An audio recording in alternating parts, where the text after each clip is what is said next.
Imagínate estar en casa, cuidando de tus hijos pequeños, cuando de repente tu mundo cambia en un instante. Eso le ocurrió a Denise Amber Lee, una joven madre de 21 años que desapareció de su propio hogar en plena luz del día. Did what she had been taught. She called 911. Lo más desgarrador de este caso no es solo la brutalidad del crimen, sino que Denise hizo todo lo correcto para sobrevivir. Luchó, dejó pistas y llamó al 911, pero el sistema que debía protegerla falló.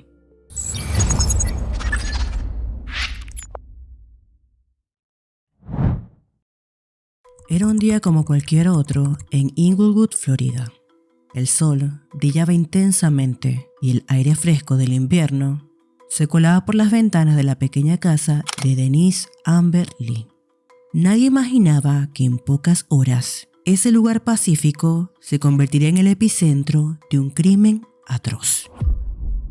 Adentro, Denise, una joven madre de 21 años, se dedicaba a cuidar de sus dos pequeños hijos.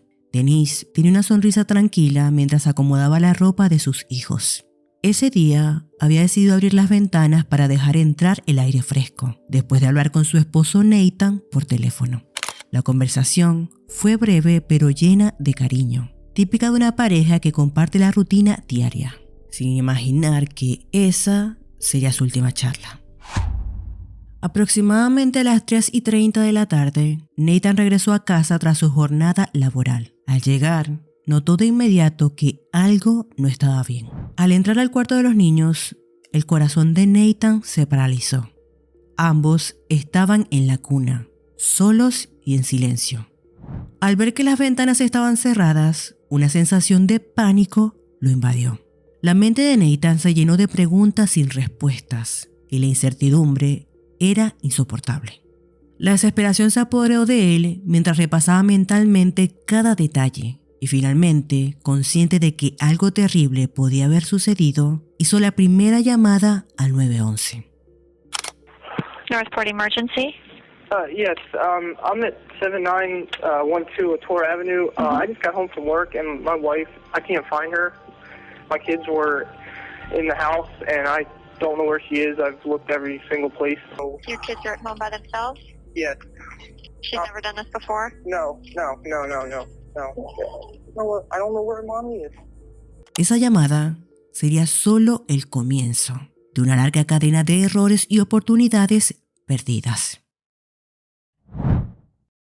Un vecino recordó haber visto un auto estacionado frente a la casa de los Lee alrededor de las 2 de la tarde. Se trataba de un Chevrolet Camaro 1994 de color verde oscuro. Nadie sospechó en ese momento que se trataba de Michael King, un hombre que había perdido el control de su vida. Michael King, de 36 años, desempleado, viviendo solo tras su divorcio y enfrentando la ejecución de su casa, decidió que ese día tomaría lo que quería, sin importar las consecuencias. King había estado conduciendo por la zona, aparentemente sin rumbo fijo, hasta que se detuvo frente a la casa de Denise. El Camaro se quedó ahí durante varios minutos antes de que alguien viera movimiento. Algunos vecinos notaron el vehículo, pero no le prestaron atención. Para muchos, era solo otro auto, en un vecindario donde las visitas no eran inusuales. I came outside and he sat there for, I'd say, a good 15 minutes. And so I went back inside and then about 10 minutes later he left. King entró a la casa de Denise sin que nadie lo notara. Adentro, ella cuidaba de sus hijos. El ambiente familiar se convirtió en un escenario de horror en cuestión de segundos. Sin previo aviso, King la inmovilizó. Usó cinta adhesiva para atarla y luego la arrastró fuera de la casa hacia su auto. Dentro de ese auto, Denise estaba luchando por mantener la calma mientras King la llevaba a un destino desconocido. Denise fue atada y llevada a la casa de King en Northport, Florida, donde él preparó lo que posteriormente se denominó como una habitación de abuso. En esta habitación, luego se encontrarían cintas adhesivas y otras pruebas. La oportunidad llegó cuando King hizo su siguiente parada. Él había ido a casa de su primo Harold Muxlow para pedir una pala, una linterna y gasolina. Por un momento, dejó a Denise sola en el auto. Con las manos aún atadas, ella logró alcanzar el teléfono de su secuestrador. Fue su única oportunidad y no la desaprovechó.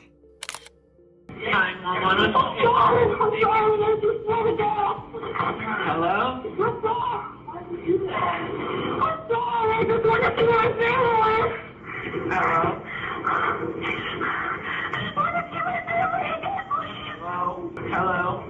Please let me go. Hello? Help me. What's the address? What's the address that you're at? Where are we going? What's your name? Please make me. Are you on I-75? Where are we? I don't know where your phone is. I'm sorry.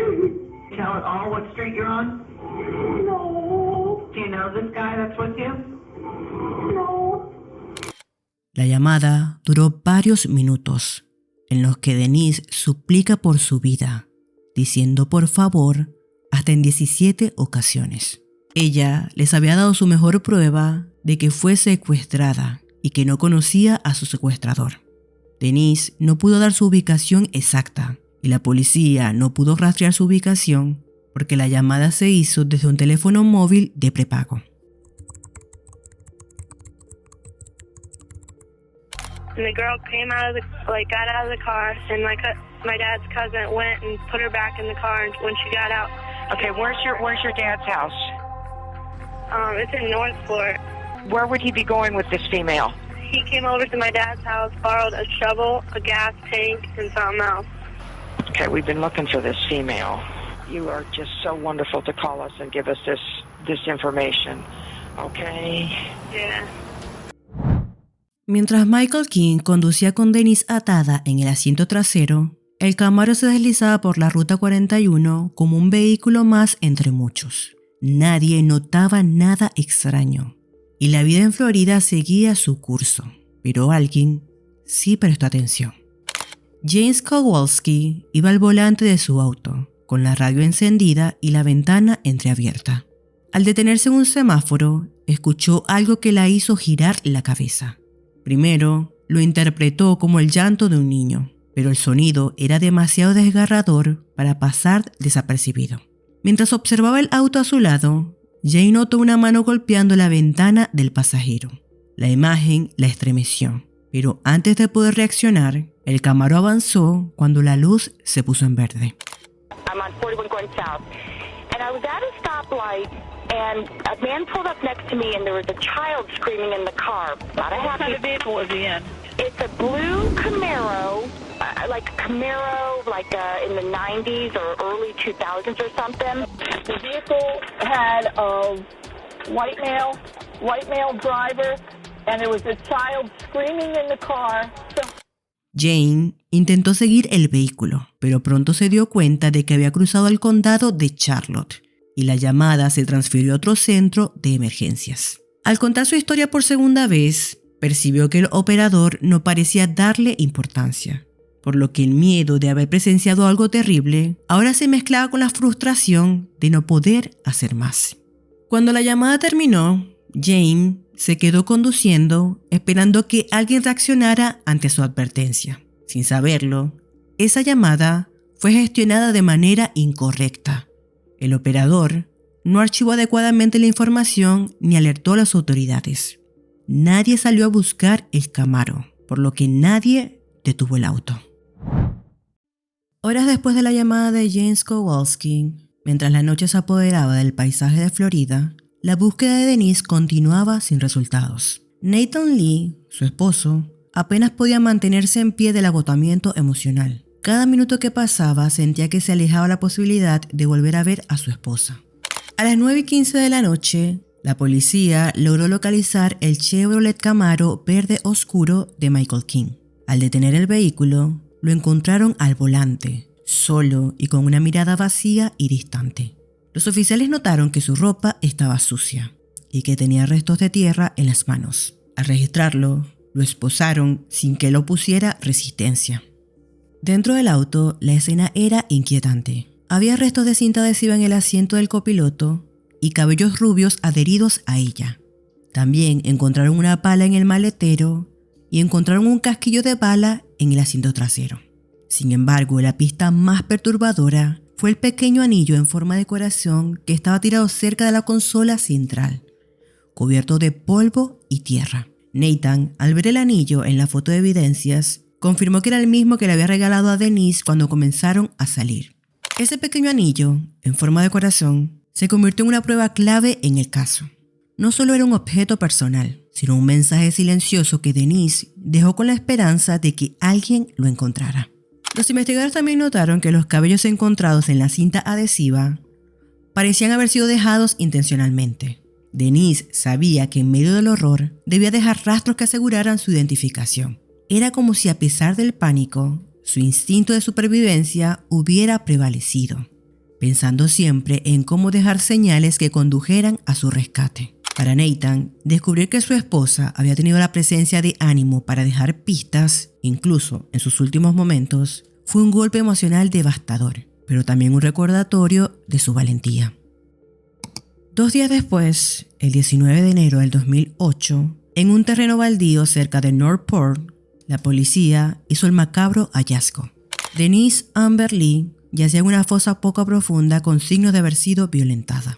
El cuerpo estaba cubierto con ramas y hojas secas, como si el asesino hubiese intentado ocultarlo apresuradamente. El análisis inicial del cuerpo reveló una herida de bala en la cabeza. La autopsia posteriormente confirmó que la causa de muerte fue ese disparo a corta distancia, ya que había residuos de pólvora alrededor de la herida. El informe forense también reveló que Denise había sido abusada antes de ser asesinada, ya que había señales de forcejeo en sus muñecas y moretones en sus brazos, lo que indicaba que luchó intensamente contra su agresor. Para la familia de Denise, la confirmación de su muerte fue devastadora. Nathan, en una entrevista posterior, confesó que aunque ya había temido lo peor, escuchar la confirmación rompió cualquier esperanza que mantenía. El juicio de Michael King comenzó el 24 de agosto del 2009. Desde el inicio, el caso captó la atención nacional debido a la brutalidad del crimen, así como las evidencias que demostraban la falla del sistema de emergencias. El fiscal inició su presentación destacando la valentía de Denise, quien luchó hasta el último momento por sobrevivir.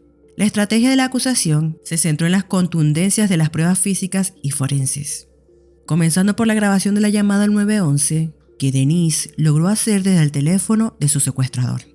Cuando el audio resonó en la sala, el silencio se hizo absoluto. La voz temblorosa y desesperada de Denise llenó el aire, y algunos miembros del jurado no pudieron evitar las lágrimas. Los peritos forenses explicaron que la causa de muerte fue un disparo en la cabeza, realizado con la pistola que King solía portar en su vehículo. El casquillo encontrado en el auto coincidía con el proyectil recuperado del cráneo de Denise. Durante el juicio, el fiscal no solo presentó las pruebas físicas y forenses que vinculaban a Michael King, sino que también enfatizó la valentía y la inteligencia de Denise. El fiscal utilizó el testimonio de Nathan para destacar que Denise no solo fue una víctima pasiva, sino que una mujer que, aún en su desesperación, usó su inteligencia para dejar pistas que eventualmente ayudarían a capturar a su asesino. El testimonio de James Kowalski también fue fundamental. Relató cómo vio el Camaro en la Ruta 41, escuchó los gritos y llamó al 911, solo para después descubrir que su llamada no fue tratada adecuadamente. La declaración de Jane dejó en evidencia la falla en el protocolo de emergencias, lo que añadió una carga emocional adicional al caso. El abogado defensor intentó argumentar que Michael King no estaba en su sano juicio debido a traumas de la infancia y problemas mentales. Sin embargo, los expertos en salud mental de la fiscalía testificaron que King comprendía perfectamente lo que estaba haciendo, desestimando así la teoría de incapacidad mental. Tras 2 horas de deliberación, el jurado regresó con el veredicto. Michael King fue encontrado culpable de secuestro con intención de cometer un delito grave, agresión y asesinato en primer grado. El juez dictó la sentencia de muerte, señalando que el crimen fue premeditado y ejecutado con extrema crueldad. El veredicto de culpabilidad contra Michael King trajo algo de alivio a la familia de Denise. Sin embargo, el sentimiento de injusticia seguía latente, no solo por la brutalidad del crimen, sino también por la cadena de errores que permitió que ocurriera. Para Nathan Lee no bastaba con ver al asesino condenado. Su esposa había hecho todo lo posible para salvarse, pero el sistema no estuvo a la altura. En total, 5 personas realizaron 5 llamadas al 911, todas relacionadas con la desaparición de Lee entre las 3:30 y las 6:30 del 17 de enero del 2008. 4 de ellas fueron dirigidas a operadores del condado de Sarasota, Florida. La otra, realizada por James Kowalski, y la cuarta de la secuencia, fue dirigida a operadores del vecino condado de Charlotte, Florida. Hasta que no vio las noticias al día siguiente, no se dio cuenta de que había presenciado el secuestro de Lee y no el de un niño. Cuando llamó al departamento de policía de Northport para explicar quién era, resultó evidente que la llamada no había sido reenviada a las autoridades competentes. Pocos meses después del juicio, la legislatura de Florida aprobó por unanimidad la ley Denise Amber Lee, que establecía una capacitación opcional para los operadores del 911. Aunque fue un avance significativo, para la familia de Denise no era suficiente.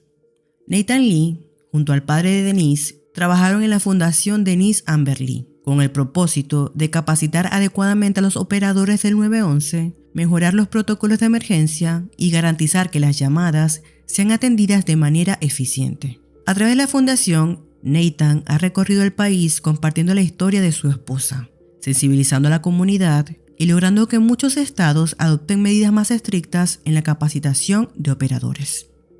En el año 2010 se presentaron proyectos de ley tanto en la Cámara de Representantes como en el Senado para hacer obligatoria la capacitación de operadores del 911 en todo el país. Desde entonces, la Fundación ha entrenado a miles de operadores en todo el país y ha trabajado en colaboración con otros centros de emergencia para desarrollar protocolos más eficientes. Cada año, el aniversario de muerte de Denise se conmemora con vigilias y eventos comunitarios que buscan mantener viva su memoria y reforzar el compromiso con la mejora del sistema 911. Aunque Michael King sigue esperando su ejecución en el corredor de la muerte, el verdadero legado de Denise no es la condena de su asesino, sino la lucha incansable de su familia por garantizar que su muerte no haya sido en vano. Esta historia no solo nos habla de un crimen atroz, sino de la valentía de una mujer que incluso en sus últimos momentos luchó por volver a casa. Es un recordatorio de que la voz de una víctima no debe ser ignorada y de que el sistema debe estar preparado para responder cuando alguien pide ayuda. Gracias por acompañarme en este video. Si esta historia te hizo reflexionar, deja tu comentario y comparte para que más personas conozcan este caso. Nos vemos en un próximo video. Cuídate y mantente a salvo.